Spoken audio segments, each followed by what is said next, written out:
welcome to the morning DNA. I am Aaron Dicer, the man of a single black shirt, not wearing a black shirt. She is Danae Hughes, the woman of a million distractions. And we're here to find out what today, July 25th, 2022, is made of. Heat. It's made of heat. Yes. It's made of the indeed. sun. The sun is baking us. Mhm. There is no escaping it. Everyone is hot. Yeah. I think this is the longest hot streak I've seen in my city ever. I can't remember a time that it was over 100 degrees every day for 3 weeks in a row. I think 20 days. Yeah. 20 days.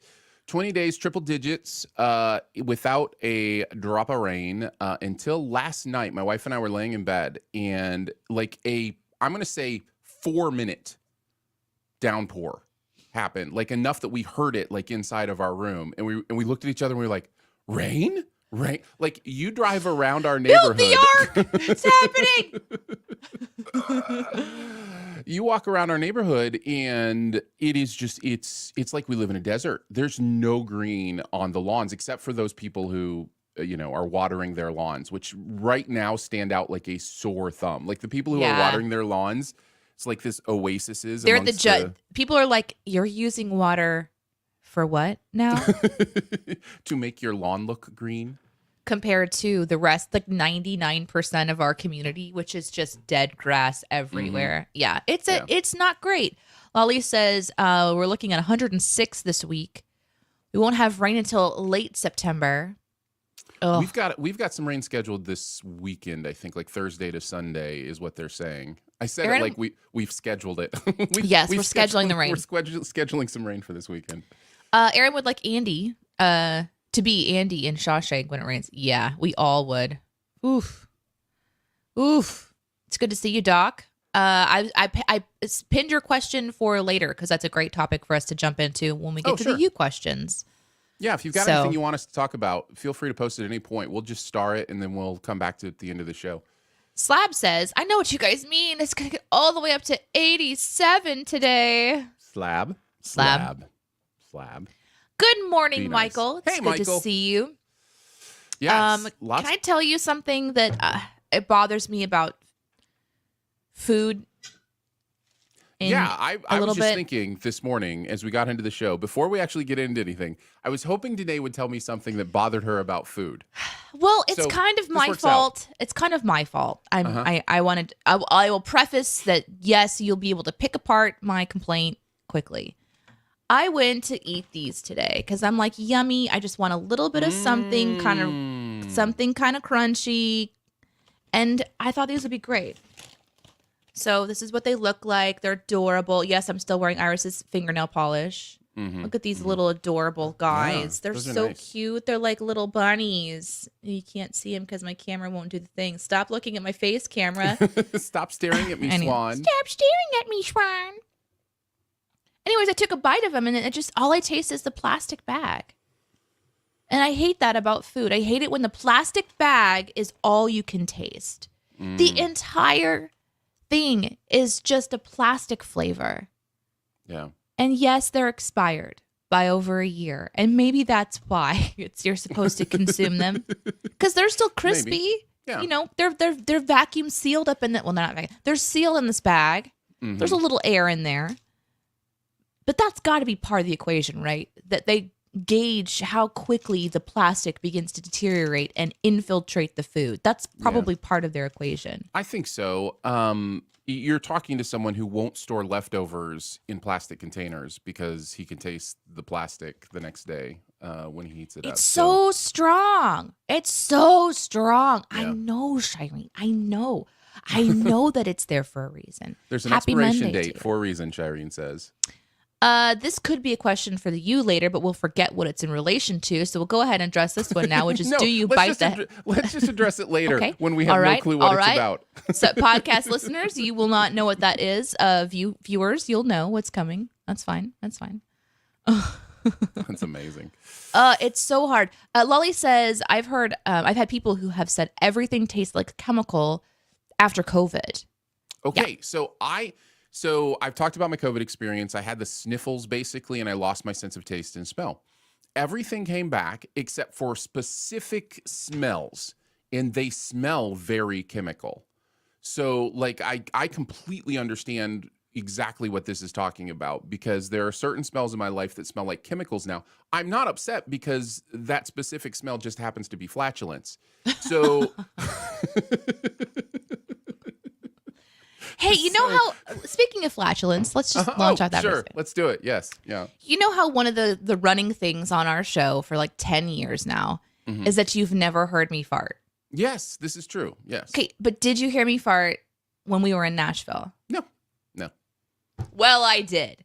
Good and job. while I was sitting there at the table, you know, and it was one of those where you're at the restaurant and it just sort of like happens, but you're also on a wooden chair. So it happens like reverberant, you know, like it sort of amplifies it. So it and made a good noise. It made a good noise. And I thought, nice.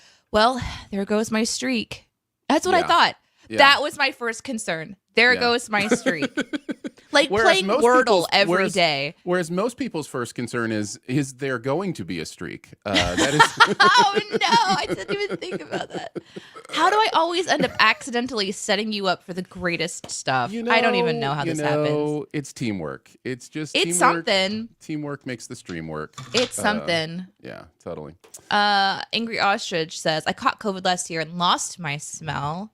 That's scary. I lost my sense of taste for like 8 hours. So mine was very, very short.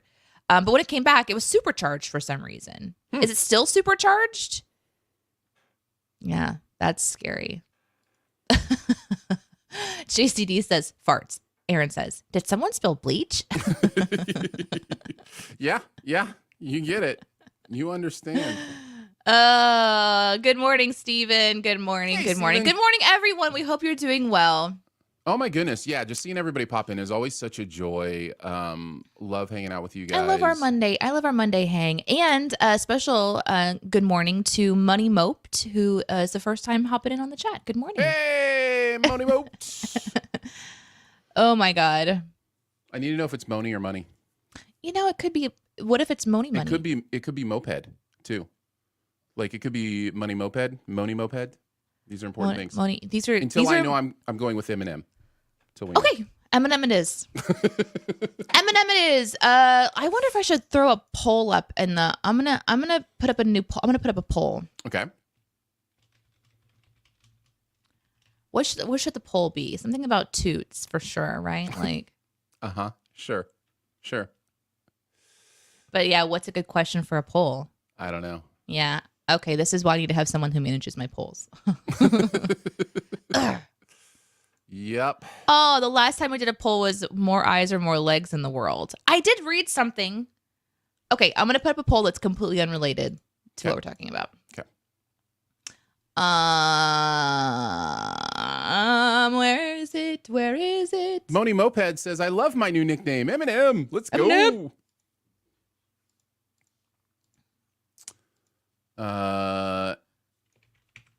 Let's say, by the way, you're saying my name wrong. Haha. You guys say it Shireen. It's Shireen.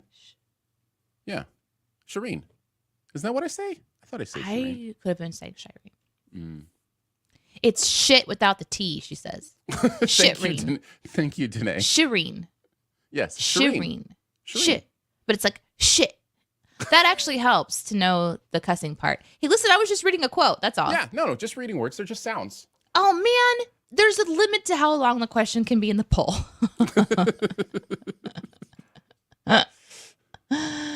You're welcome, Shireen. We do, as much as we can attempt to get you guys' names right. We consider you awesome friends hanging out every Monday morning, and we want to make sure we're not misnaming you.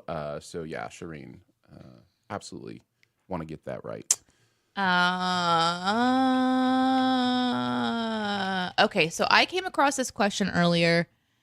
I was very disturbed by it. Here's my poll. It's up on, if you are watching on my Twitch, you can now weigh in on this. The question is, what weighs more, all of the ants or all of the humans? So all of the ants in the world combined, or all of the humans in the world combined? Yeah. Thank God we got Steven's name right, though. Thank you for that. Yeah. Shireen. I'm going to say her name like that. Shireen. No, Danae. No, you're not. Language, Danae. Listen. No, listen. There's a dog I'm named sorry. Shih Tzu. It's not like if that was if her name was Shireen, that's fine, but it's Shireen. You're gonna say her name as it is intended, Shireen. How will Danae respond when I say the dog in my profile picture is called Bowie? Oh, look at that doggo. What kind of a pupper is that? Okay, it kind of looks like a German Shepherd mixed with, I don't know, something with some super floof going on, like a Chow Chow or something. What a sweetie. Mm. And Bowie is the best name. You know. Of course you know. I actually was looking at upcoming movies, Danae, and knowing how much you don't enjoy going to movies, this is when I was like, I wonder if Danae would want to go see this movie. There is a David Bowie movie coming out. And is it called All Bow to Bowie? Nope. Somehow they didn't name it All About a Bowie. I said All Bow to Bowie. Like, all bow to Bowie. Okay, got it. A movie all about a Bowie. All About a Bowie, guys. That's what we named the movie. That's amazing. It is called Moon Age Daydream is the name of the movie. Moon Age Daydream. So, okay. Yeah. So anyhow, it was one of those times where I was like, maybe I do tread back into the waters of Danae. Hey, want to go see a movie? Like I've left those waters long behind. I guess if I was going to see a movie, I would definitely consider a Bowie movie. But I didn't even see for the Freddie Mercury movie, and I was very much considering that one because I love Freddie Mercury as well. Yeah. I don't know, guys. It's just those 80s hot rock stars. Something about them. Something about them. Do you want to put Shireen's in? Okay. Shireen says, I think this is my first time talking to you, Aaron, and I just wanted to thank you for everything you and the CinemaSins team do. I'm such an incredible fan. You guys do so much for me without even knowing. I have autism, and your videos and podcasts literally end panic attacks and save me from losing my mind at night because of my insomnia. You are literal lifesavers. Thank you, Shireen. Thank you. Oh, that's awesome. Man, that stuff keeps us going. Like it really does. It really does. You think like we're just writing silly things or, putting content out there that's, I don't think meaningless is the right word, but we're just like, we're having fun and we're trying to entertain people. But I think we forget that the entertainment and the laughter and the consistency of creating content is super important for people. And we hear that when we hear stories like yours, Shireen, it means a lot. Shireen. It does. Shireen. Shireen. Shireen. I just kind of want to. I'm trying to put it in my memory. I'm trying to make sure I don't forget. And also, I have to apologize because right in the midst of reading that really beautiful thing from her, I read this one from Link who says, "Came over here just to vote," and I just started cracking up. I'm curious what you guys are going to say about this. What do you think? What do you think the answer? Or should we not weigh in until the poll is over? I don't know. I think it's fine. I'm afraid. I think it's got to be the ants. I'm afraid. I think this is one we may be able to actually figure out because you can know the approximate weight of a human and approximate human population. You can also know the approximate weight of an ant and approximate ant population. So we could do some math here, but there are so many ants. I know. Okay. Well, here's what I've just done because I really hate to tell you guys this, but I don't know the answer to this poll. So I'm trying to figure that out really quickly. I love with the bricks, like there are like millions of ants, as if there aren't millions of humans. like millions is this? Yeah, how many humans are there on the planet Earth now? Are there like a couple billion or something? Yeah, 1 point something billion. 7.96 billion is the current estimate of humans. So the fact that there are millions of ants isn't going to do too much. Shireen says, I think it's funny when Detonae makes fun of my name. She's allowed. I'm not trying to make fun of it. I'm trying to I'm trying to take how to pronounce it and make it make sense in my brain. So, because Aaron does this thing and he's super right to do it. He talks about how important it is that we get our friends' names correctly we do a stop down, we talk about it, and then it like yeets out of my brain so fast. So in order for me to keep up with his insistence that we're going to get names right, I need a chart. I need something. Well, we do. So I try to ask for a little grace, right? Like a little grace always goes a long way. Get in my brain. We are going to mess things up. We are going to forget things. Like that's okay. So Steven on YouTube is Link on Twitch who came to vote. Polly also voting for the first time. Thank you. These are just silly things that we do. There are 1 quadrillion ants in the world. Okay. 1 quadrillion. Are you sure? Do you know how many ants that is? Okay, but here I was just looking at something that said it was updated on June 7th. There are 1,000,000, 1 billion ants. There are literally almost a billion, no, 1,000,000 times as many ants as people. But this article says that that's not true. Okay. All right. What article are you reading? I'm reading Go Trees quotes.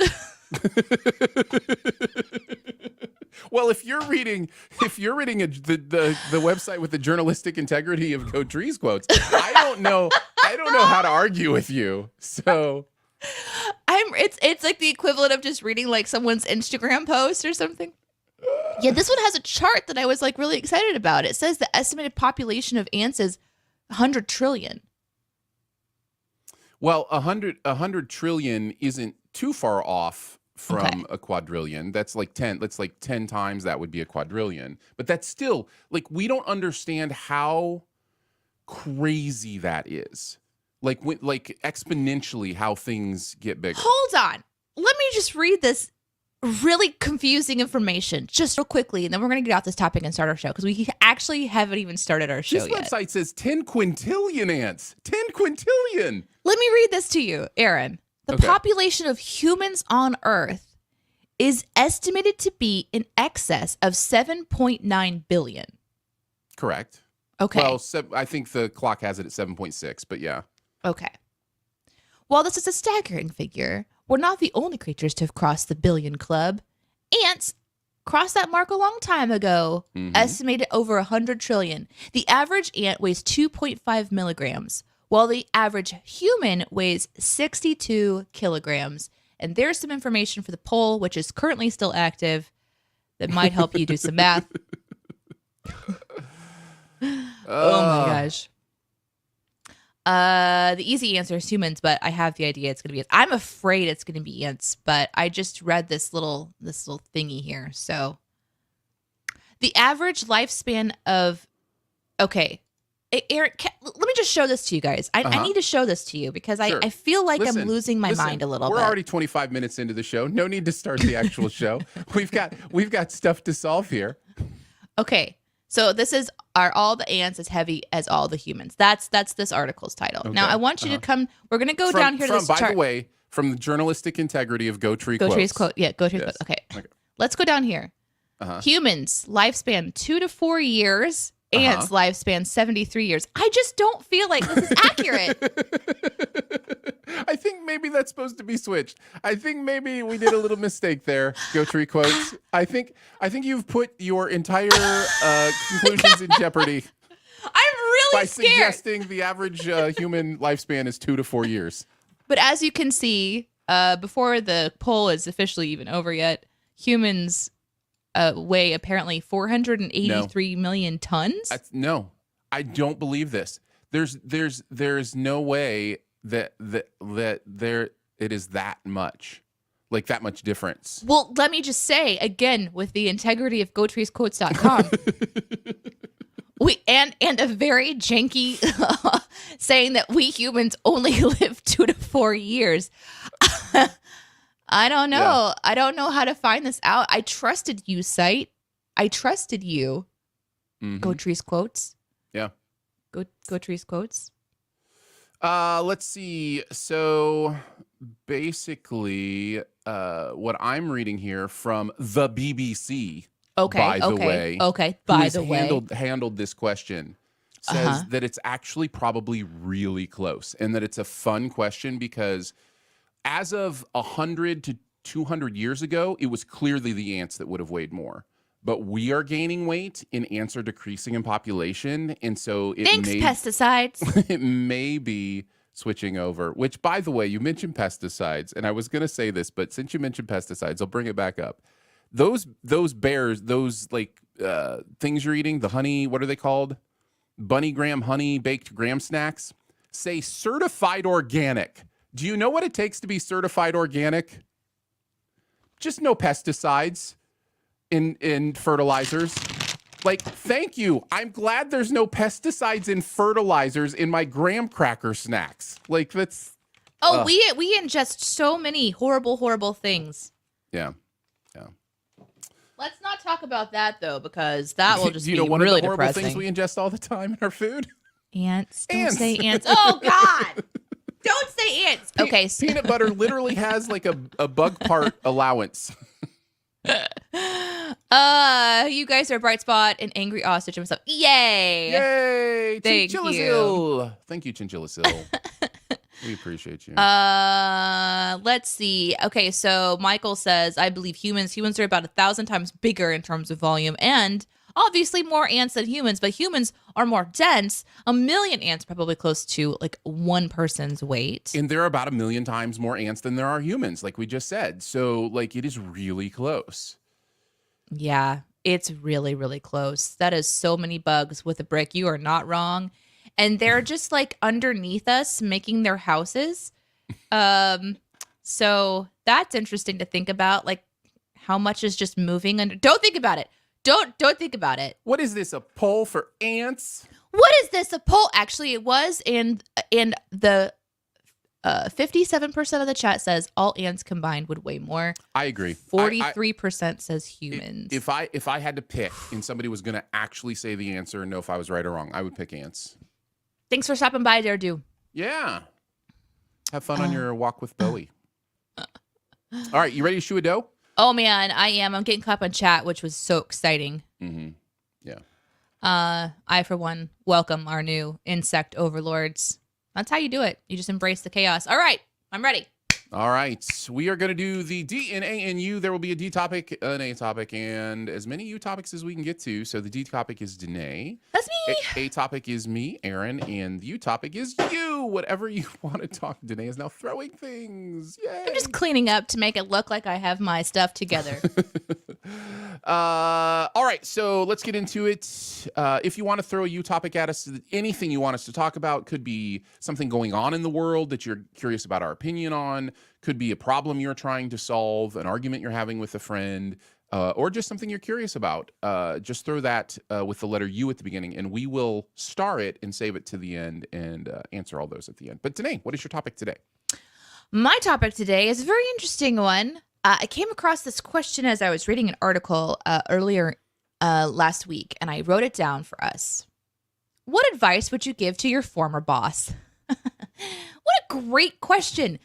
I think that there is a lack of an idea that we get to influence people that are in authority, but this question posits that perhaps there could be a time when your boss, ex-boss, former boss, might be open to hear an advice that you would give. And see, this is an opportunity to work that out before potentially having that conversation that probably will never happen. But it's a really fun thing. I've been thinking about this so much. My advice turned into like 4 speeches, TED Talk style, you know? And I'm like, no, I gotta pull this back, because there's that quote that people don't quit jobs, they quit bosses. And I think that's really, really true. And I wonder how many things would change if we, the lower people on the totem pole, could influence the people up above us. So I thought we would have some good advice to potentially share. I think it's funny that this question assumes, Danae, that either you and I don't just continually give advice to our bosses. Like, there's some of us who are built that can't help it. It gets us in trouble. Yeah. Uh-huh. Yes, I'll never forget, like, I walked into my new boss's office to be like, listen, you hired the wrong person for that job. And that person I was talking about was another of my bosses. You know what? I wasn't wrong. You weren't wrong. You were not wrong. There was a possibility that there could have been a more strategic way to have that conversation, but that's not how I approached it. So I'm kind of curious to hear your guys' thoughts. So let's jump into it. This one's from Steven, who says, treat everyone equally. Ooh, that's a hard one. That's a complex one. That's complex. Because especially in a hierarchy. It is, if you've ever been in management, it is one of the hardest things to do to create an atmosphere of equality that feels like everyone is in the same place. The reason is this: not everyone is in the same place. So if other people need to be brought up in certain ways, other people need to be brought up in other ways, it can feel as if you're treating people unequally. But what you're doing is you're trying to assess the needs of each individual person in each individual situation. So it can get complex. Now, as far as respect, grace, rules, like, handbook stuff, like all that stuff has to be down the line, applies to everybody the same way. Yes. So, but there are times where it is almost an impossible task for every employee to feel like they're being treated equally. It just really is, because there's so much. I think it's identifying where everyone is equal and really emphasizing that. Like, if the expectation is everybody gets to work at 8 a.m., then get to work at 8 a.m. and don't make, like excuses for the people who are up and up. So, because it does stand out like a sore thumb. Slab's advice: pay me more. Sure. Yeah. Do you feel comfortable saying that to a boss? Pay me more?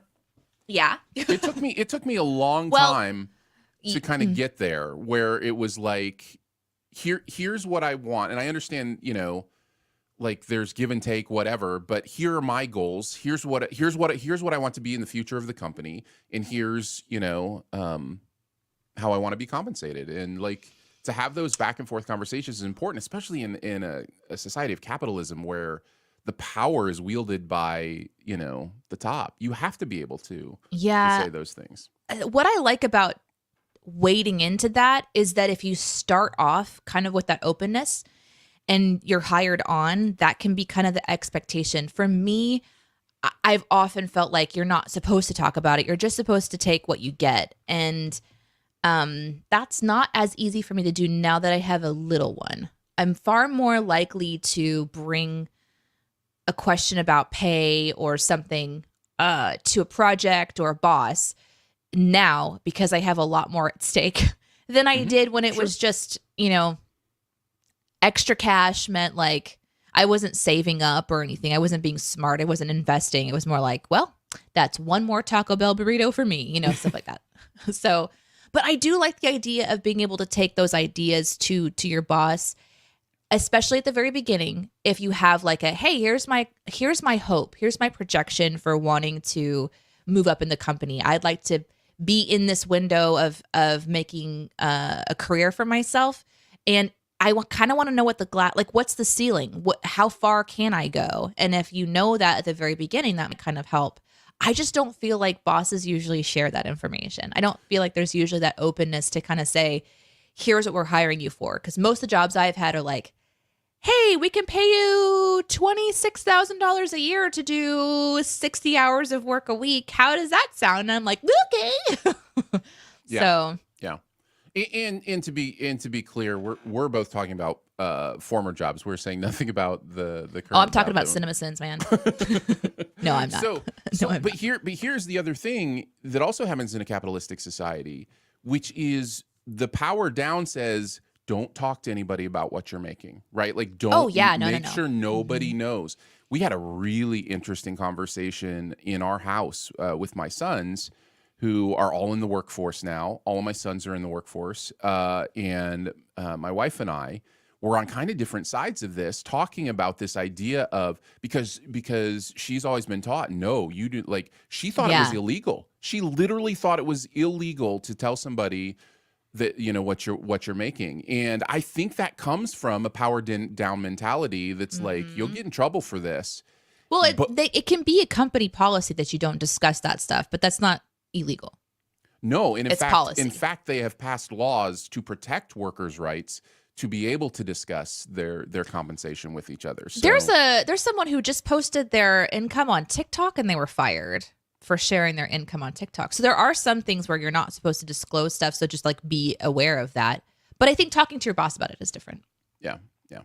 Anyhow, it's a really interesting kind of thing to think about for sure. This one's from Doc, who says, quit being a bin. I think bin means trash. Okay. That's a very brave thing to say to a boss. That might be the last thing that you say to your boss. Joseda says, my last boss was my dad, so oof. Well, that just means that your advice would be a little tricky, wouldn't it? Your advice would be, let's go somewhere for Father's Day.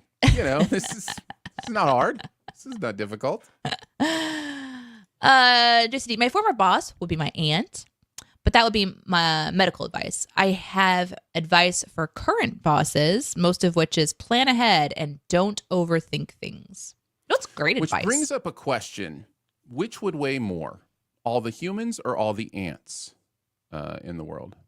Well, I do want to let you know I sent up a second poll on my chat because I'm a poll person today. And my poll was, do you welcome the ant overlords with yep, nope, or moving to Mars? And 50% said moving to Mars. Yeah, you don't want to live on Mars right now. Maybe after there's colonization that's happened, but which we need ants for, okay? They know what they're doing. Colony is like what they're called. It's in their name. Right in their name. Why aren't we sending ants to Mars to colonize Mars? That all makes sense. I do want to say to JCD about plan ahead and don't overthink things. I think that they kind of can potentially contradict each other a little bit, which is maybe kind of something that Aaron was about to chat about. But planning ahead can stop and limit and cause you to overthink things. And overthinking things can cause you to stop planning. Like they both you have to kind of know your people. So like for the team I'm on right now, we do a lot of like forecasting and brainstorming, but then we really can't make specific plans until it's like go time. For example, Twitch. We launched Twitch yesterday, and we've been kind of like doing a little bit here and there to potentially prep for that. But then all of a sudden it was just time to do it. So we just jumped in and kind of have to trust that the team can just go through. There's no way to avoid mistakes. There's no way to avoid forgetting something that we just didn't have time to think about and maybe would have never. So I like what you're saying, especially the don't overthink things part, like, because you can really limit what you do if you overthink things. That's speaking to myself because I used to overthink things a lot and fear making mistakes. So I wouldn't do anything at all. I still struggle with that, by the way. Yeah. Here's Chinchillazil. Listen to your employees. If they're not happy, the company won't function well. Yeah. Listening is important. I think that there's something that the employees will be able to give to management that no one else, like it's a perspective that nobody else can have except for the ones that are doing that.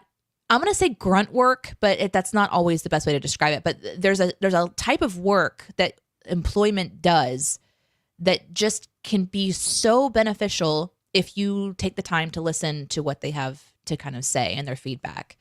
That's no matter what size the company it is.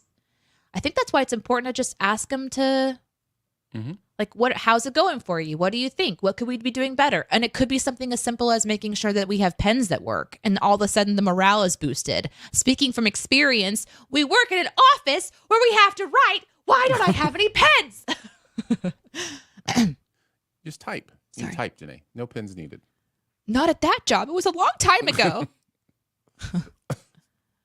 Stop expecting people to work overtime. Very good. Especially if you didn't hire them with that expectation. That should be something that you have a conversation about.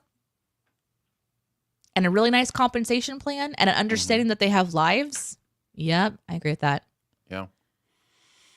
This is great from Lolly. If you're using the phrase, I know it's not your job, but could you just multiple times a week, you need to readdress job descriptions and team structure and probably consider that someone in the team needs a promotion if they're working above their pay grade.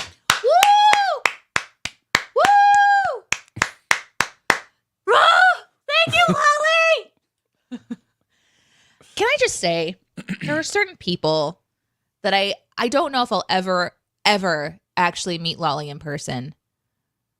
But I respect the crap out of this person so much. I love all of the things that you say. That's such a good thing to say. Yeah. There needs to be an understanding that you're asking someone to go outside of what they've been hired to do. Mm-hmm. And there is this expectation. Like, you just do everything it takes. Everything. You have to do everything and make it work. Yeah. It's interesting to me because there is this addendum. And in fact, one of my former employers was explicit about this when they hired me. Here's your job description. And notice at the bottom of the job description, we've put, and whatever else management deems necessary. And it's like, guys, I don't want to clean a toilet. I just don't. That's not how it works. Like, I if am we're your. gonna do this thing where you pay me money to do a job. You don't get to just say, "I'm going to pay you this much money to do whatever job I want." Well, I mean, you can, but you just need to. I'd be like, "Can we just take that part out?" Yeah. So yeah, there is that thing, and it kind of goes into what I haven't really talked about what my advice would be, but there is a specific former employer where my advice would be, you don't own me. Like, because you pay me for a job doesn't mean you get to define what I do with the time I'm not working for you. And it's so weird to me when jobs are like that. So, yeah. This is interesting. With Brick says, I took business classes in high school and learning that it's important to discuss those things, but never how to discuss those things. Mm-hmm. I think that direct conversation is something that needs to be exampled a little bit more. I am a very direct communicator. I'm going to throw myself under the bus here. Last week, I was super frustrated about something happening at the job. In my opinion, there was some miscommunication happening. I needed that solved quickly. I called everyone to the table. Guys, all hands on deck. Come talk about this thing. We got to figure this out. And I'm just a direct person. I'm like, this doesn't make any sense to me. I don't agree, but I don't care. Let's just get something done. And I walk away from those going, God, I hope my team knows that I love them. Because it can be a little bit scary. And then there's feedback too, obviously. Like, how do you do that? Because I'm going to have to be me to lead sometimes and still have a learning curve and trust my team that they're not going to be like, God, my job is at stake, because Danae was very direct. But there does need to be discussion about like a how to. I agree with that. There needs to be kind of more examples of that. And that's one of the reasons why I kind of am unapologetically me, both on this show, other shows, even with my team, because I feel like there's not a lot of examples of just directly saying what you mean. And then if it's really off, watch me figure out how to make it better. Like, I'm still going to talk through it. I'm still going to try to learn through it. And I'm trying not to apologize for it. I'm not saying that I'm right. I'm saying like I wish that I could find a different way to communicate. But sometimes in the heat of the moment, I'm just like oh, and that's that. Okay, let's have some cookies. And as a shout out to other workers like myself and to many of my former employers, if you have an issue with how I'm working and I ask you what that issue is, and you don't start with expectations I'm not meeting, and you start with, it doesn't look like you're working hard enough. That doesn't mean anything. It doesn't mean anything to me, because I never look like I'm working hard enough. Like, that is my personality type. Like, I'm going to get the job done. Yeah. So, like, tell me where I'm not meeting expectations. That's where you should start, not with, why are you spending your time on this? Doesn't look like you're doing work when you're at your desk. Tell me what expectations I'm not meeting, and then we'll talk about it. You know those people who say they have like the resting bee face? It's like you have resting relaxed face or something. Like you have resting this air of face. Just That's what I have. Resting lazy face. Yeah. And yeah, I agree. There needs to be action points. Let's see. I want to go to this one from Sohila Shoot, who says, hello, by the way. My last boss knew who cared and exploited that. The more you did, the more that was expected of you with no additional compensation. So I was expected to work overtime off the clock. I would say to her, stop taking advantage of good people and maybe your turnover rate wouldn't be so high. Mm-hmm. That's my girl, because she said it. But you know what? People are used to kind of using good vibes, unfortunately. These are all really, really good pieces of advice. Yep. My advice relates to most bosses I've had, says with a brick. which has been in the server bartending space, which is communicate. Your employees cannot read your mind, and if things change or if something isn't working well, let us know before it becomes a real issue. We actually had a really great meeting recently as a team where there had been examples of things that weren't working well, but we were trying to find a system to put into place. And so we just kind of got together. It's like, listen, things aren't going perfectly, but that's not the expectation. So it was a really nice way to say, because one or two issues have happened, let's try to avoid it getting even worse. And it's awkward sometimes because I think as humans, we have a tendency to want to do a little bit of blame shifting. Sure. But yeah, I think that's really, really good. Good stuff. Jose the Third is with me. OMG, I also have resting lazy face. Thankfully, my supervisor understands this about my personality. Yeah, it's when just you like, find somebody who gets it, like, it's such a beautiful thing. And I have had a couple bosses, including the current bosses, who understand how I work. So that's very, very nice. Awesome, great topic. Aaron, are you ready to switch to yours? Yeah, let's do the A topic. Here we go. It's a nice, easy one. What's the hottest you've ever felt? And I'm so hot right now. I'm not talking about an outfit. I'm not talking about your hair being on fleek. I'm wearing my Teenage Mutant Ninja Turtle shirt, so you're feeling ultra hot right now. I'm feeling it. I'm wearing last night's braid and messy hair. I'm feeling it. Look, if you want to talk about when you just felt hot, like visually, that's fine. But this question is about literally temperature-wise, what's the hottest you've ever felt? Now, notice I didn't say what's the hottest you've ever been, because those can be different things. There are some moments where you just feel like you're burning up, even though it maybe not be the hot. For instance, the hottest I've ever been is 122 in Phoenix, Arizona. That is literally the hottest I've ever existed in, but it's not the hottest I've ever felt. This, of course, comes from what we were talking about earlier, just the fact that this heat wave where we are at is absolutely ridiculous.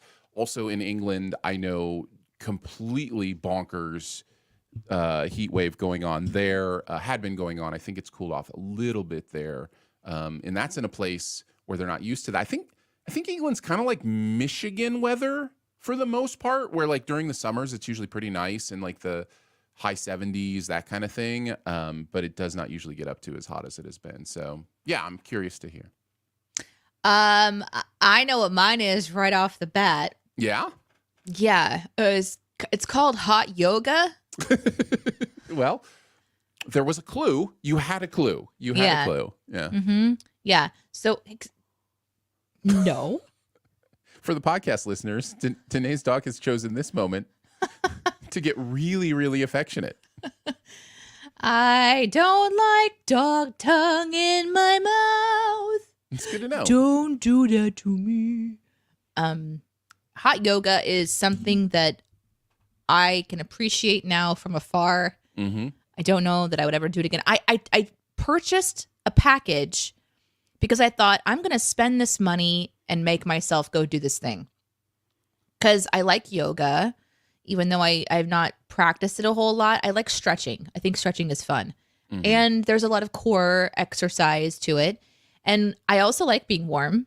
So I went and experienced what hot yoga is. And it was a mental challenge, to say the least, to tell my body every 10 or 15 seconds that we were not in danger and that we could stay in that room and be okay while continuing to stretch with the group of sweaty people. If I'm remembering correctly, you also made the poor choice. Oh, we're going here, are we? Am I wrong? Am I wrong? You also made a poor choice of lunch before going to hot yoga. I'm just going to say. I can't believe. Yes. There is a story. You've never talked about this publicly before, but I have. It's just been a long time, and it's a whole story. And I don't know if you want me to just derail. I think people can gather by the fact that you made a poor lunch choice before going to hot yoga. What that meant for your hot yoga experience. I didn't do it. I really needed to, though. It was comical. It was front and center in the middle of the room. It was very stretchy and butt in the airness. Yes. Anyways, that's the hottest I've ever been. Yeah. I wonder how hot those rooms are. I'm gonna look. So this is my answer as well, and it might be lots of people have this experience. But Steven says having to drive my car with no AC in 100-degree heat. That is the hottest I've ever felt as well. When our van had the Freon run out or compressed, I can't even remember, but the AC went down. And anytime I had to take a trip more than 15 minutes was just like I was trying to exist in Death Valley. And it is actually technically hotter than outside usually. Even when you roll your windows down, you can only disperse so much of that heat that the sun is magnifying through the glass. So yeah, that is absolutely the hottest I've ever felt as well. The room is 105 degrees, 40% humidity. That's hot. That's hot. Michael says, I passed out because my brain overheated when I was giving a public presentation in high school. Michael, that's legit. That is legit. Your brain overheated? I don't like it. I don't like thinking about that. That's very CPU sounding. That's right. Oh, no. Lolly says last year when the heat dome hit PNW, it felt hotter than Arizona because there was no cool air at night and the atmospheric pressure was awful. There you go. Jose. No, that would be Joseph. Jose PHC Davis. JCD says, hottest I've ever felt is either one, the time I was in the greenhouse at 130 degrees Fahrenheit, or two, the time my hand accidentally touched the inside of an oven. Yeah. Or three, last week when the sun was out and I was on a gravel pad wearing black jeans. Yeah, that'll do it. I love being barefoot, and it has been interesting to go get the mail. Our mailbox is across the street. Don't do it. And so I will walk out to the road, and about halfway across the road, I'll be like, am I going to make it to the mail and back with the bottom of my feet intact? And the answer is not completely, but I'm doing fine. Be careful with that. I have been very, very, very injured from walking on hot asphalt before. Yeah. Yeah. You and I saw a dog sitting on hot asphalt on a trip What recently. was that? Can we talk about that for a second? Okay, let's set the stage. We're driving from Southwest Missouri to Nashville. Yep. The drive takes you essentially through what looks like Kansas, but it's just fields and fields of, like, I don't even know what it is. Usually there's corn, there's cotton. Is that right? There's no major expressway that connects us directly to Nashville. So there is a portion. It's just you go off into where we're in farmland territory. Yeah. So we took a route that took us through even more windy farm road territory than normal. There's no one around us. Aaron, go on. So we're coming around the corner on this 2-lane road. And when I say 2-lane, I'm one going each way. So, just 1 lane each way road. We come around the corner. There's this, I'm going to say, 60-pound, 60-pound black lab just sitting in the middle of the road. And 100+ degrees. When I say sitting, I just mean sitting. just looking with this goofy look on his face. So happy. He was so happy. Just to be sitting at 100-degree weather on the middle of an asphalt road. In the middle of the lane. He was in the other lane, and literally I'm thinking, okay, he's gonna slow down, Danae, right? Like, we don't want, like, if he jumps in front of us, like, so we kind of slowed around the curve, and that dog just sat there. Like, we went within a foot or two of this dog. And he didn't move a muscle. It's like, is this he just turned your his place? head. He turned his head. He was kind of like, hey guys, as he like went by. Now the space that was adjacent to him, which had to have been his domain, was a junkyard where you could see cars in various stages of disrepair. So I'm thinking he was a junkyard dog who was just like, this is just my life. I just like to come out here and warm my butt every once in a while and just watch the cars go by. It was insane. It was wild. It was wild. We were both like, did we just see that? All of the things to see in the wild, what a simple thing to see a dog. And then us city folk are like, did you see that dog in the road? Like farmers are like, that's not a big deal at all. But that's for Steve. us, we were really we were concerned. That's just Steve. He just goes, he's just out there in the road. Michael says a close second was yesterday. I'm helping my partner move, and it's already quite hot. Not an ideal combination. I kind of want to end this conversation soon because I'm getting hot just talking about all this stuff. But Sohila says, we were staying in a small camper for a few months in the desert near Yuma, Arizona with no electricity. The campground looked like Mars. It was over 100 degrees every single day. Colonizing it? Oh my God. Of course. It was so hot and dry. My skin would crack. My nose bled. My curly hair went straight. 0 stars. Would not recommend. I'm not a fan of almost dying from heat stroke. There's been a couple times waiting in line at amusement parks that I would put in this conversation as well, where like the line for whatever reason is outside the covered area, with the nice fans and such. And it's just like you're just standing there with the heat just boiling you. Yeah, that is not fun. And then they do those mister things where like, hey, we're going to mist a little water on you to remind your body that you're not dying. And then as soon as you're on the other side of the mister, you're like, I could have been fine if I wouldn't have been misted. I would have acclimated, but now you've reminded me. Yeah. Anyway, there are so many great stories here. We do not have time to get to them all. But yeah, thank you for those.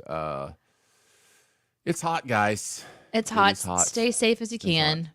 Let's go on to the you questions, you guys. Yeah, let's do it. Ask us anything. You can put a you in front of it. We'll go back through the comments and look at the ones that you guys have already given to us. And any question goes. You can ask anything you want. Doesn't mean we're going to answer it. It just means we're going to try to answer it or actively ignore it. We haven't really had anything like super inappropriate in the chat. Well, there was that one question that a top Derek Mountain asked. Yes. Yeah. Derek has pushed that line for sure. Speaking of Derek, welcome to the chat, Derek. Hi, Derek. It's good to see you. Where do you want to start today? Just want to go in. Let's start here. We'll just go in order. Doc says, so Jeremy sometimes streams now? Question mark? Yeah. So for those of you that know, our coworkers at CinemaSins, we create YouTube content and podcasts. And one of the passions in the group is gaming and things like that. And obviously Twitch being a really great outlet for that. We decided to look into it. Jeremy started streaming yesterday. We don't have a set schedule for Jeremy. So Doc, if you're kind of looking for that information, you'll have to probably follow us on Discord or watch Twitter for now, because Jeremy needs to have that freedom of just kind of like following his instincts. So right now he's really enjoying the game Stray. So he may stream Stray again.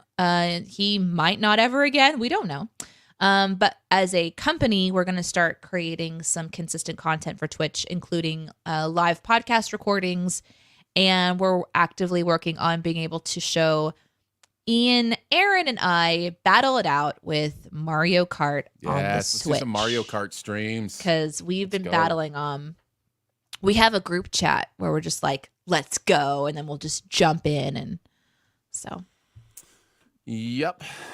Okay. So let's answer this question from Slab. Do you bite the heads off first, or is that just me? I have no idea what this is in relation to. Yes, you Slab. Do. What a weird question. What a very strange question for you to ask out of nowhere. It's the little bunny things. Yeah. You just snap their head off. You snap their head off and then eat it? Plastic. Do you do that for everything, though? That's my question. Back to you. So for me, I genuinely have a preferred way of eating most cookies or crackers or anything, which is I eat around the edges first. The reason for this is the edges are usually the most done. And so I get that out of the way so that I have that like center portion that is, perfect and beautiful and gooey or whatever. So yeah, that's what I do. So the same goes for animal crackers, which means I will eat the head off first, but I will nibble around the edges and then take the beautiful center bite. The beautiful center bites to end on the highest of high notes. Mm-hmm. Yeah. Okay, here's the next one from Michael, who asks, What's your love language? Words of affirmation, action, I didn't think nickname was a words of. What is nickname? Is that a love language? No, nicknames is not a love language. It's not a love language. It's not an official. Listen, there's an official list of the 5 love language. The 5 love languages. The OG 5. Right. These are the OG 5. Words of affirmation, acts of service, receiving gifts, quality time, and physical touch. So those are the ways to express and receive love. Usually, if you are heavy in a love language, you express love that way and also receive it really well that way. There are random instances of people who express love one way but like to receive it more another way. This is why communication is important. This is why you should always talk to the people you love. But first, self-discovery, right? Like first kind of understanding more about you as a person is very, very helpful. Mm-hmm. Yes. I think Aaron, we've talked about this on our show multiple times. Many times. So, which is fine because I don't mind talking about it again. I think if I remember correctly, Aaron, your physical touch. Physical touch is number 1 for me. Yes, I am a hugger. Which is why when he hugs me, he turns into what I could best describe the ocean and starts swaying. And I'm just like, not a physical touch person. I'm like, which is why I never hug Danae anymore. If I remember our conversations, acts of service is really high on your list. Yeah, but I had to dig into that one to understand it more because it sounds really weird. Like, be my servant, so I love you, which No, that's not what it means. I know, but I had to figure that out because I'm like, I just didn't like it. I didn't like how it was. Yeah. All it means is if somebody takes the time to do something for you, you feel loved. So if somebody... Let me put it to you this way. I had a friend over once who knew that I was going to be walking towards my office and the hallway was dark. So before they went to the bathroom, they turned the light on for me. And I was like, oh my God, that is so sweet. Just flipping a light on was like, that's all I needed. Like you thought of me and you did something for me because you know what I need before I say it. And that does mean a lot to me. Yeah. There is the knowing each other thing is important also in receiving gifts. That's a big one because like that's the one I understand the least. I'm not a gifts person. When somebody gives me a gift, I don't relate it to the idea of love. But for some people, the idea of like, I'm not going to tell you what I want because I feel loved when you pick a gift that I like because it means you know me. Like that's a big deal for some people. It's just difficult for me because it's not high on my list. Thankfully, also not high on my wife's list. So that makes the fact that we never get in each other anything for birthdays like really, really nice because neither of us care. I'm loving these nicknames. Chris says, perfect, beautiful, and gooey. My nicknames in high school. What? Nice. Doc says, I have the nickname Albatross and Lord Nelson in high school. Okay. It's amazing. Congratulations. Yeah. My nickname in high school was Skippy. Listen, if nicknames is a love language, I'm super into that. Let's do it. Okay. And that is the joke. You can make almost anything, a love language these days. And that's what's funny. Here's one from Castro who asks, what do you do to stop going to bed late? What do you do to go to stop going to what do you do to go to stop going to bed late? I think we're going to have to interpret this one.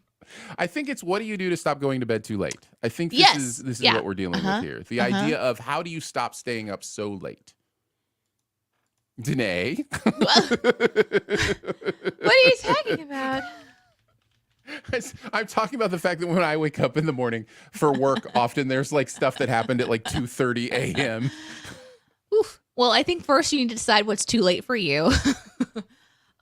If you have a job that allows flexibility like mine does, there are certain windows where my brain is activated. I tried to go to bed last night at like 10:30 or 11. At 12:30, I finally got up and came in here and sat down and started backing up some stuff on my computer because I couldn't go to bed until I stopped thinking about it. So you kind of have to know your own self. But if you have things in your life like school or a job or whatever that has windows of time when you need to be awake and active, it really is just a working back game. Like, how can I make sure that my mind is most active in those times when I'm needed for these other Such and such. important things? Yeah. Yeah. So it's not easy, especially if no one is there to police you. And, that's just called self-control. And there are a lot of ways, to work on self-control in little ways and small ways. Good luck on your journey. I'm still on mine.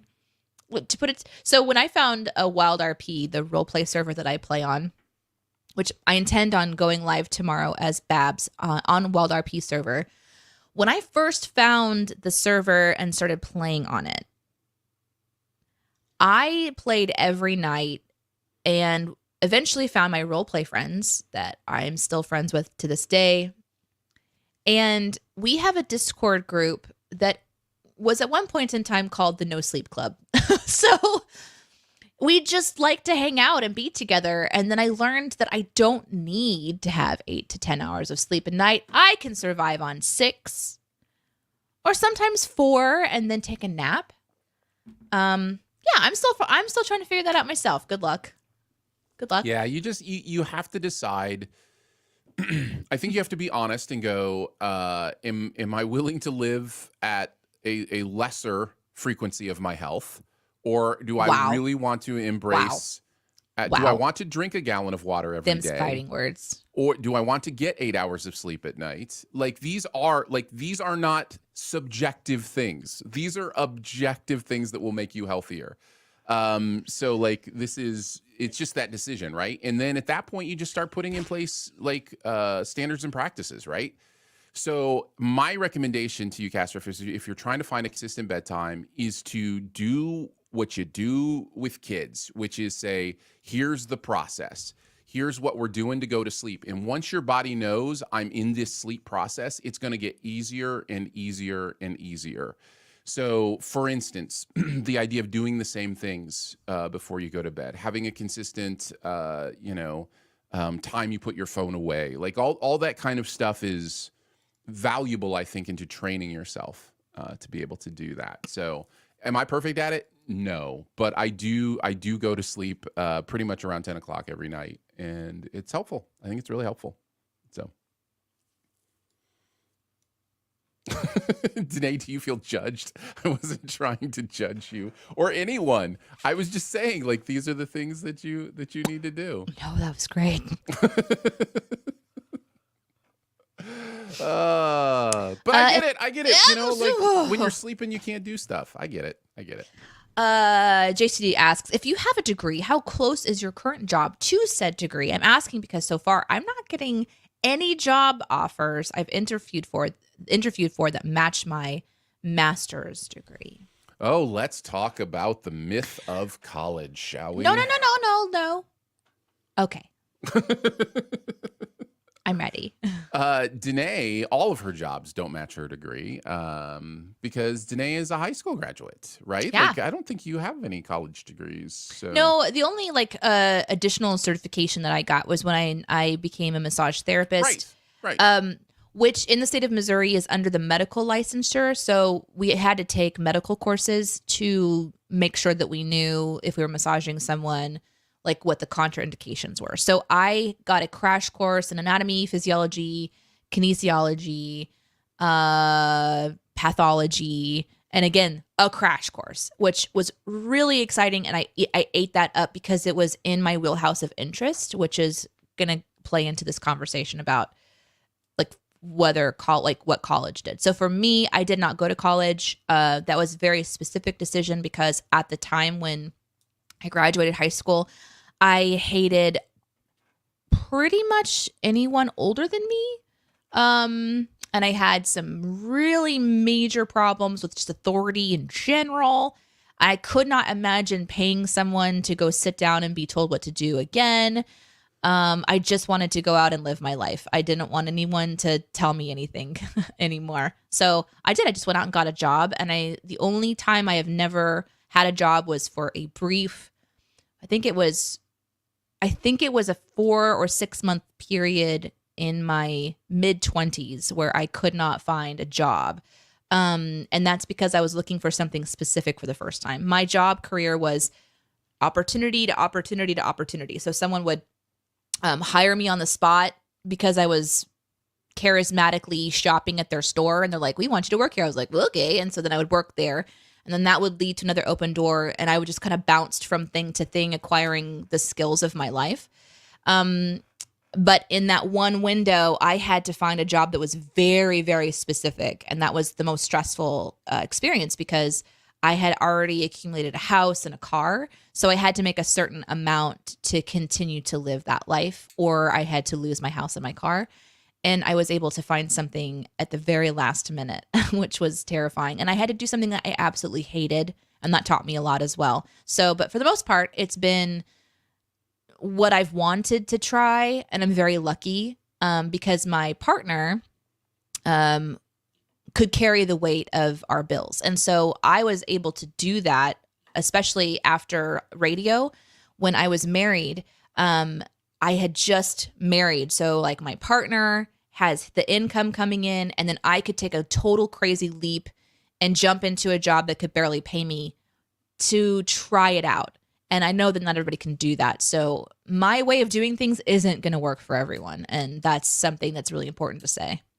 And I would say the same thing about my way of doing things isn't going to work for everyone. And in fact, I probably lean against doing my way at this point. I don't know that if you can find scholarships and an inexpensive way to get a general education after high school, that's fine. But my recommendation for my children and for anyone that asks is give yourself some time. Like, give yourself some time to figure out who you are, what you want to do, because then you can specifically get educated for the things that you want to be your career or want to be your life. I am one of the rarities that I actually am kind of working in my degrees. I graduated with 2 degrees. One was in philosophy and the other was in broadcasting. And I think it can be argued that I use both of those degrees with what I do. Is that a philosophical conversation about your degree? Yes. Was that on purpose? Did you do that on purpose? We're literally broadcasting a philosophical conversation about whether what is my happening broadcasting right now? and philosophy degree have played in to what I do Amazing. with my life. Amazing. But I think I am the outlier on this. I don't know that for most people it works that way. And there are so many stories. I mean, my wife has a story of, getting a degree in elementary education that she has never used. Never. I mean, I guess being a sub, she was a substitute teacher for a little bit. So I shouldn't say that. But now she's going back to school to be a nurse because she knows she wants to do that. She knows who she is. She knows how it fits her life right now. So she's literally taking a 2-year course to get certified as an RN because she's excited about it. And let me tell you, being educated when you're excited about something is so much easier than just being educated because you have to do it and you think it's the right thing to do. And so you pay thousands and thousands and tens of thousands of dollars. So many monies. To get an education that you don't even know how you're going to use. So yeah, I think it makes so much sense to not only take a gap year, take as many gap years as you want to figure it out. There's, plenty of jobs that you can work. You may not like them. And that's something, like Danae said, that's something to learn about yourself as well. But experience things until you kind of have a better idea of how you want to make your money and where that makes sense for you, and then go after that. I just think that makes so much more sense today. Yeah. I think if I was to actually approach a higher education, there's a lot of things that I would have to consider now. Because I don't know that I would be going to go get I like what I'm doing right now. Mm-hmm. It genuinely would be for the education part of it, just to know more. There's something about being around passionate, brilliant people. I went to my aunts are both professors at a college in Iowa. I think they are at Iowa University. I'm pretty sure University of Iowa. And she is like the chemistry. She's got her doctorate. She's incredibly brilliant. Shout out to Aunt Brittany. I sat down in her lecture hall, which is like something out of the movies, where it's all like layered and stuff. And I asked her to just pretend like I was her student, and she began to teach me about I can't even remember what it was. It's been a long time, but I was so just absorbed in it because she is a passionate teacher.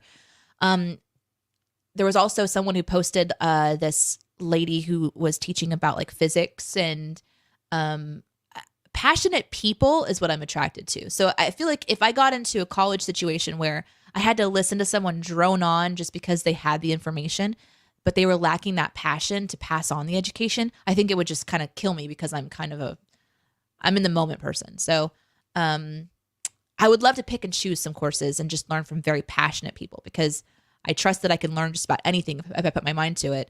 And I don't know how to apply it for a career. I don't know that I'm always going to do what I'm doing now, but I like what I'm doing long enough, or I like what I'm doing well enough to try to keep doing it for a long time. Mm-hmm. Yeah. Great conversation. Yeah. We can do as many of these as you want to do, Danae. Just keep kind of clicking through the ones that seem interesting to you. I'll go to this one. From Jose the Third. What is something, food, music, games, etc., that you decided to give a second chance and realized you loved it? For me, it was Weezer. I wasn't impressed. And then they released 2 albums last year, and I dove back into their catalog, and now I'm a Weezer fan. A Weezer fan. Amazing. For me, it's probably going to be Peppers. Okay. So since starting HelloFresh, kind of same actually. I kind of have that same experience with Peppers. Yeah. So HelloFresh has changed a lot of how I eat, which I really appreciate, and that's their purpose. But there is something about I'm paying for this service. They've sent me this menu item. I'm going to at least try it because I'm paying for it. And it's not something I would usually pick on a menu, but it looked good and I'm curious. And so I've tried more things. And when it gets into that kind of pepper area, like poblano peppers, green peppers and red peppers I've eaten before, but poblano is one I hadn't done before. Those are one delicious. Of them had, they are. One of them had a jalapeno. I think there was like a deep sauce I made once that had like a little bit of jalapeno in there. Mm-hmm. I would have never really reached for those before, but I'm really enjoying the spicier kind of stuff. The poblanos are really yummy, by the way, because they're like got the good like meaty crunch to them. Even after they've been cooked, they kind of retain their sort of like you got to chew on them a little bit. They're delicious. So I'm gonna go with a food one for myself. Yeah, I'm going to go in the food area as well.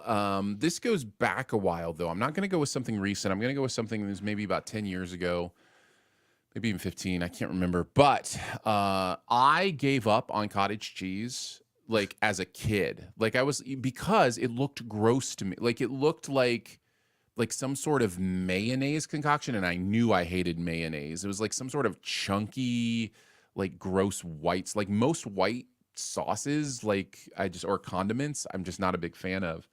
I didn't realize it was cheese. I know it's in the name. I understand it's in the name, but I just grew up assuming I didn't like cottage cheese. Tried it about 15 years ago and was like, oh, this is like a chunky cheese stick with a little bit different texture, like with a soupier texture. Like this is literally like eating cheese soup. Like this is amazing. So yeah, cottage cheese would probably be my easy answer on that one. Awesome. This one's from Steven, who asks, have you ever had a weird or strange fan interaction? Mm-hmm. Yeah. Of course. Mine was in radio days. Aaron will remember this one. I think we were at that huge concert. Do you remember that? There were several fan interactions you had at concerts, so you're going to have to be more specific. I had just joined radio. And there was a big concert that was happening. And so the concert are at these huge, like, I don't even know. What do you call them? Arenas? Domes? Yeah, sure. Arenas. Yeah. I don't know how people it's the college fit. basketball. 30,000? Yeah, somewhere in the, I think it was 30,000. I would say somewhere around 20,000 people, yeah. So let's say that it's pretty much filled up. And so there's all these people around, and I kept getting people from the radio who would find me and say, there's this fan that's looking for you. There's this fan that's looking for you. And so I'm martial arts trained. So I have I love that you throw that in there. I have a certain air of confidence in myself, which is not a bad thing, but it's something that like I don't want to lean too far into just, being like, well, if this devolves, I'll just protect myself. But I feel like some people around me were like, you probably shouldn't go talk to him because they just get a weird vibe from him or whatever. But I was kind of curious, like, what is this person? So, yeah, it was basically just this sweet, awkward person who was wearing like all of their clothes and the backpack and any of the keychains hanging off the backpack were like cartoon stuff. So like My Little Pony or Adventure Time, and they're probably in their 20s, but you could just see that they were just kind of like a kid. And I'm pretty sure that they just enjoyed my kid-like energy too. So I really, the first thing I did as I walked up was just I sized him up for being able to just take him down. And I was like, this is no problem. Yeah, which is not great. But at the same time, I'm like, okay, I could drop this guy. And then I just being really, really hyper aware of at the end of the event, making sure I got to my Jeep okay. And so I'm very cautious about that. I do things like sometimes I'll get on my phone and call someone just to have a conversation while I'm walking, even though I don't need to have a conversation.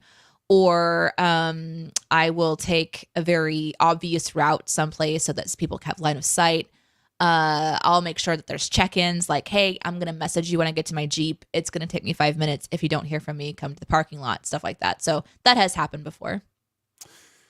Yeah, I've kind of have categories for these. I've been recognized in different ways, and it's always a little awkward, but the most awkward it usually gets is in the movie critic realm, because with being on television here locally and doing that, I would get especially a lot of people who would be, hey, you're the movie guy. What's your favorite movie? And immediately I usually just tell them, like Singing in the Rain. And then I started to learn that they weren't really curious about what my favorite movie was. They wanted me to know their favorite movie because it didn't matter what I said. They wanted to talk about their favorite movie. And so eventually I just started saying, I have a lot. What's yours? And that's all they wanted, so that made it a lot less awkward. But the weirdest has to be the time where somebody realized they were a fan of me, even though they had already known me for a couple years, which has happened now that I've started doing the voice for TV Sins, the narration for TV Sins. There was one of our friend's daughters who was in a conversation with us and just started talking about love, just finding CinemaSins and loving CinemaSins and TV Sins. And then finding out that I was the voice on TV Sins blew her mind because she listened to them all the time and she did not connect that. It didn't know it was you until she's like, it's not you. And then she pulls up your video and it's like, it's your voice. And she's like, how did I not put this together? Can't deny this one. So that was weird. Yeah, fan interactions are interesting. I think like I always want a fan to feel like they can talk to me because I'm just a person like anyone else is. But I also I can be kind of overwhelming, and like when someone meets me, I'm like, hey, and just instantly assume that there's no barriers or strangeness between us, and that can be really off-putting too. So I've been trying to learn how to be like a little bit more reserved in fan interactions, just to give people the chance to kind of like warm up to the idea of talking to me. Yeah. So, but we do fan-based events for our job. And so there's a chance for 30 some people to be in the room with us, and it lasts over the course of several days. And so hopefully by the end of that time, if there's someone who wanted to chat, they could. But one of the other things I learned is that some people, no matter how much time you've spent with them, are still not going to approach you. And so I've been learning how to try to like kind of quote unquote make my rounds, where if I see an opportunity to talk to somebody who I haven't talked to before, or even just sit beside them and being quiet, that there's still that chance to kind of say hi. And that's one of the things I love about our fan events that we will continue to do. And we're going to have one in the UK soon. So yeah. Yep. Exciting stuff. Sneak peek. This one's for me. What is your favorite class to play of Dungeons and Dragons? The cleric. I love support classes. The bard. Aaron's the bard, though he hasn't ever played Dungeons and Dragons. Never played, but I know. My first class that I ever played in D&D was a rogue, and that was a lot of fun as well. But I love the support class, and that's usually what I go towards. I did try to play a warlock. That was really interesting because of the limitations that I felt, where I had to be very, very, very careful on my spell casting because you only get so many. And the choices that you're making are very related to the story. So I usually build my characters around the story more than I build them around like power gaming. So I like to sometimes choose I think about like at level 1, this is what she was thinking about. At level 2, this is what they were thinking about. At level 3. So I'm not thinking about like long term or that level 20 character that we all hope to get to someday. I usually am like in the moment, she was thinking really like how to survive in the streets. So I'm going to pick a spell that helps with that. And that might never come into play again. And it might take up a spell slot, but it made sense for her character. So those are fun too, to kind of give myself limitations, but usually I lean towards the support classes. But I was reminded about a paladin recently, and I've never played a paladin, and that could be a lot of fun to get out my like angst, because I do have angst. Probably need to work out through a game at some points in time. Angry Ostrich, if you ever meet Danae, you'd be turned over to speak. No.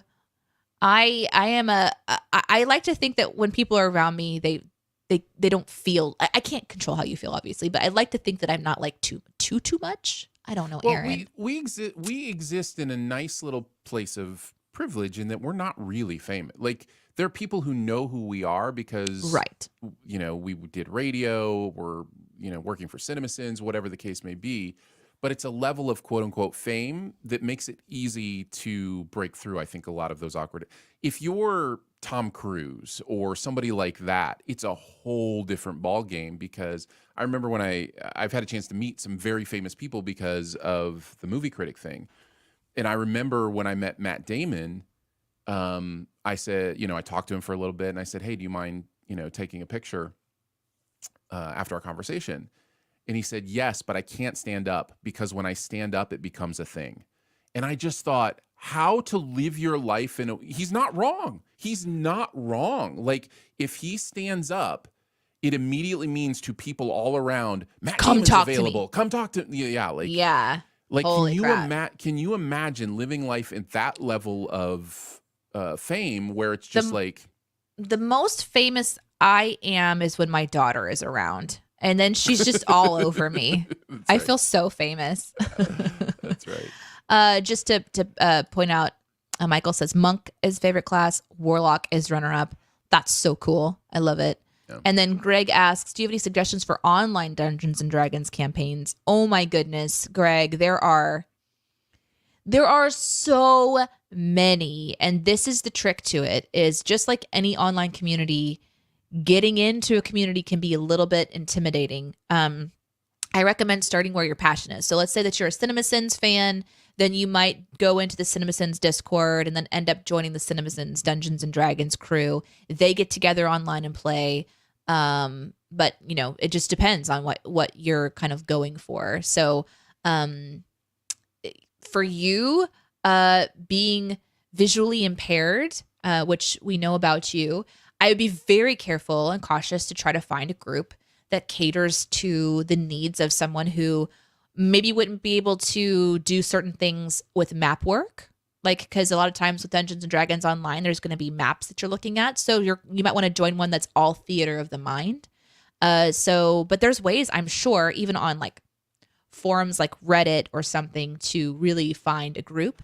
And then determining like what your level is of understanding the game. So if you are a super beginner, finding a group that is really okay with explaining things as you play, rather than trying to just jump in and it's all go.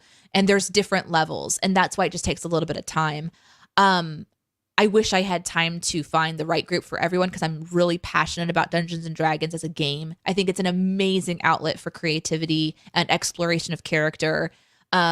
So I can't imagine someone who would hate it if they found the right group, but finding the right group takes some time. So lean on the community a little bit, feel confident to ask questions like, where should I start? And then talk to a DM, the person who's gaming, and let them know what you would need as a player. And then they'll be able to tell you if they can provide that or not. And I hope you find some if you're really interested in playing, because it's a lot of fun.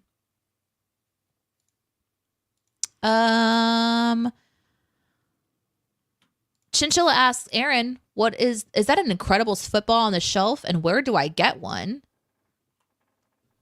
Yes, for the podcast listeners. Yes, it is. That get to see into our space. The Studio DNA studio has a lot of memorabilia, both Aaron and I's memorabilia on shelves. And one of them is an Incredibles, the movie, The Incredibles football. Because Aaron is a huge Pixar fan. I am a huge Pixar fan. I don't remember exactly where I got this.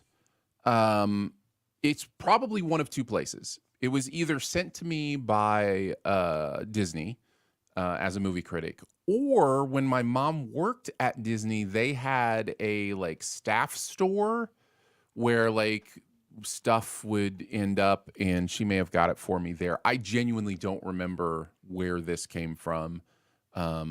So because I don't think I was a movie critic when The Incredibles came out. So I don't think it was sent to me, unless it was sent to me during Incredibles 2, which I was a movie critic. But yeah, it's nice. It's a nice little football.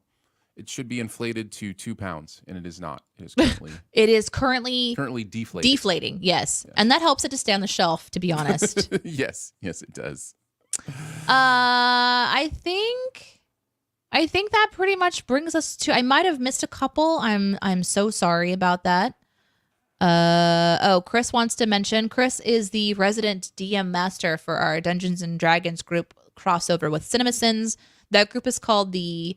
Oh, why can't I think of it? It just escaped me. Sinners and Saving Throws. So Chris says, fair warning that joining the CinemaSins D&D crew may come with a risk of being eaten by interdimensional toad demons. So please keep that in mind when you're making your decision about where you want to, where and what you want to be doing with your time. Okay, I'm going to find someone to write into while you talk about how to find us in between the show. Let's do it. Thank you for hanging out with us again. We love hanging out on Mondays. Who knows? Someday we may do some days again. And we are excited to let you know that you can do a few things. You can follow us on Twitter. I'm at Aaron Dicer. She's at Danae Says on Twitter. And you can also follow on Twitch, YouTube, anywhere this broadcasts, you can probably subscribe or follow. We both have our individual Twitches that you can follow and subscribe to as well. And if you mine is better. Wow. I'm just kidding. That's a joke, but wow. No, not really objectively, a joke. It's true. Objectively, it's true. So I recommend when you're going to follow us on Twitter, or Twitch, just to start on mine and then like ease into Aaron's, which is the more intense experience because it's just so lonely over there. You really have to have some fortitude to watch the show from Aaron's Twitch. If you want a Twitch place to watch Sif Pop, my pop that's culture it. That's the one. Live. That's where you go. That is why you would subscribe to my Twitch.